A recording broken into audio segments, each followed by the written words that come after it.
이방인들과 함께 식사를 하는 가운데 저쪽에서 유대인이 오니까 베드로가 슬그머니 자리를 떠난 것입니다. 그 모습이 얼마나 충격적인가 그러면 12절에 베드로가 물러간다라고 기록이 되어 있죠. 물러간다라고 하는 말의 뜻은 군사적인 용어인데요, 점차적으로 후퇴한다, 꽁무니를 뺀다, 그런 뜻입니다. 엉거주춤하면서 눈치를 보면서 도망치듯이 떠나는 베드로의 모습을 묘사해 놓은 겁니다. 베드로는 이방인들과 식사를 하는 가운데 뭔가 쫓기듯이 떠났어요. 왜 그랬을까요? 왜 그랬을까요?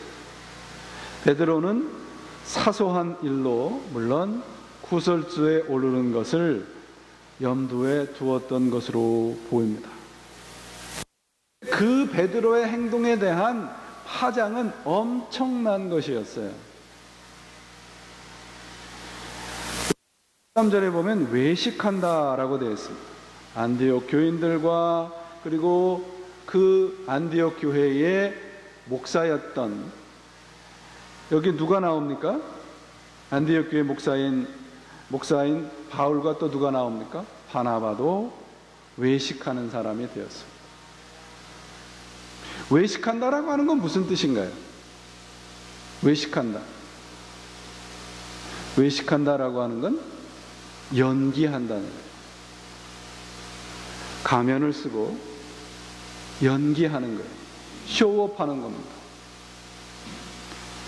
바울의 동역자인 바나바조차도 위선에 빠지게 되고 교회 교인들도 그렇게 되어버린 겁니다. 누구 때문에? 베드로 한 사람 때문에.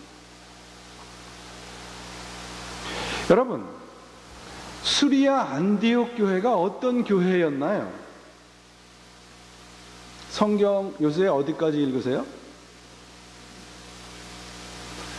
성경을 아직 신약까지는 안 읽으시니까 당당한 얼굴을 하십니다. 사도행전에 보면 안디옥 교회가 어떤 교회인가요? 안디옥 교회 교인들의 모습을 보고 사람들이 크리스찬이다 처음으로 부른 곳입니다. 여러분들 사도행전 읽어보시면 안디옥 교회는 정말 그야말로 멜팅 팟이었어요. 아프리카에서 온 사람도 있었고 정말 각 지역에서 온 사람들이 모여서 정말 하나님께서 기뻐하시는 그런 아름다운 하모니를 이루는 교회였습니다. 그런 모습을 보면서 사람들이 그리스도인이라 처음으로 부른 그런 아름다운 교회였어요. 그런 교회가 지금 풍지박산 나게 된 겁니다. 무엇 때문에? 베드로 때문에. 베드로가 한 그 위선적인 행동 때문에 교회가 위기에 직면하게 된 겁니다. 베드로의 어떤 모습 때문입니까? 사람들의 눈치를 본 것 때문에 그렇습니다.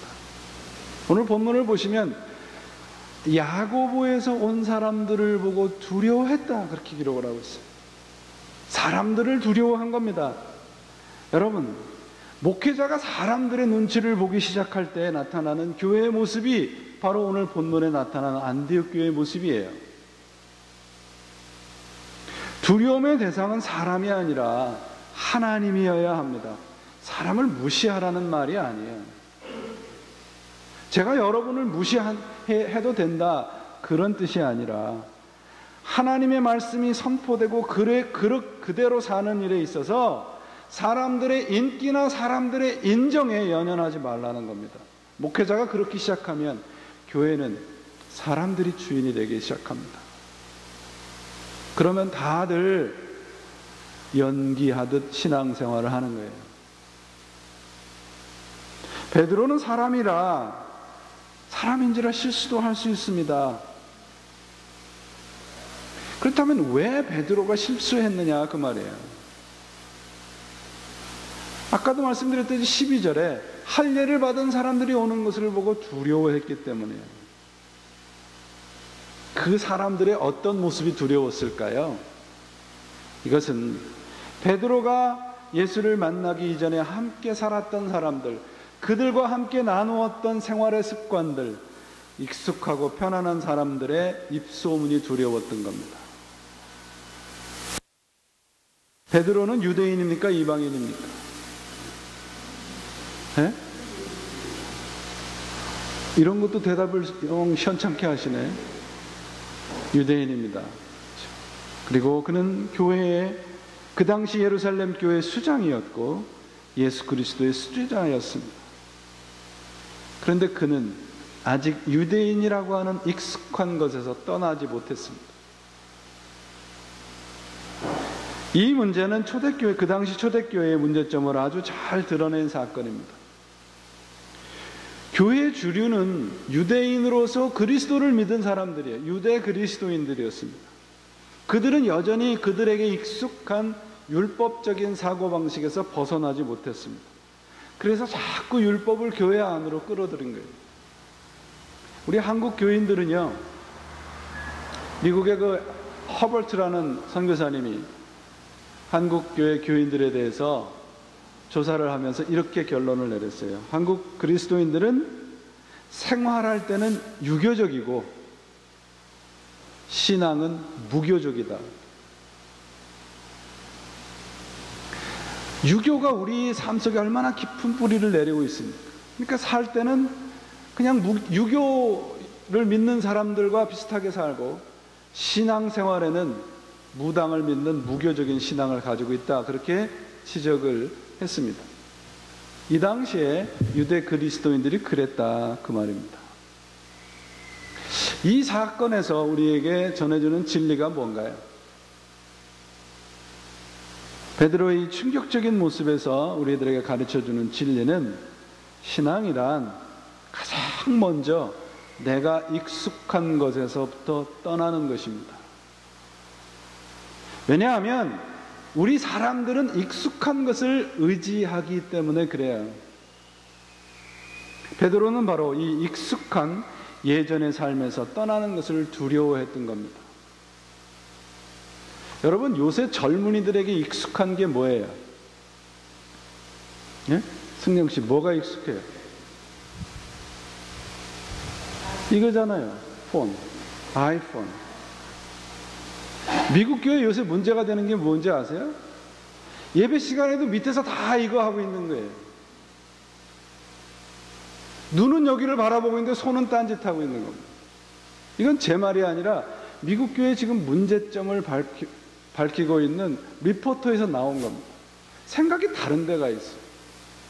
이런 거를 덮을 줄 아는 거예요. 우리 기성세대에 익숙한 것이 무엇입니까? 그것으로부터 떠나는 것이 신앙의 출발이에요. 여러분, 창세기 22장에 보면 아브라함이 그의 아들 이삭을 제물로 바치는 장면이 기록이 되어 있습니다. 신앙의 조상이자 정말 신앙의 거대한 거인이었던 아브라함의 일생을 두 단어로 정리를 하자면 떠남과 포기입니다. 창세기 12장에서 하나님께서 아브라함을 부르셔서 떠나라 그러죠. 본토 친척 아비 집을 떠나라. 가장 먼저 하나님이 요구하신 것이 바로 떠나라는 것입니다. 구원은 이 떠나는 것으로부터 시작을 합니다. 키엘케고르라고 하는 철학자는 고향을 떠나는 아브라함의 모습을 보면서 그는 한 가지 물건을 남겨놓고 또 한 가지 물건을 가지고 떠났다고 기술을 하고 있습니다. 한 가지 물건은, 남겨놓은 한 가지 물건은 그에게 익숙한 것이었고, 또 다른 것은 그가 알지 못하지만 하나님께서 약속하신 새로운 것입니다.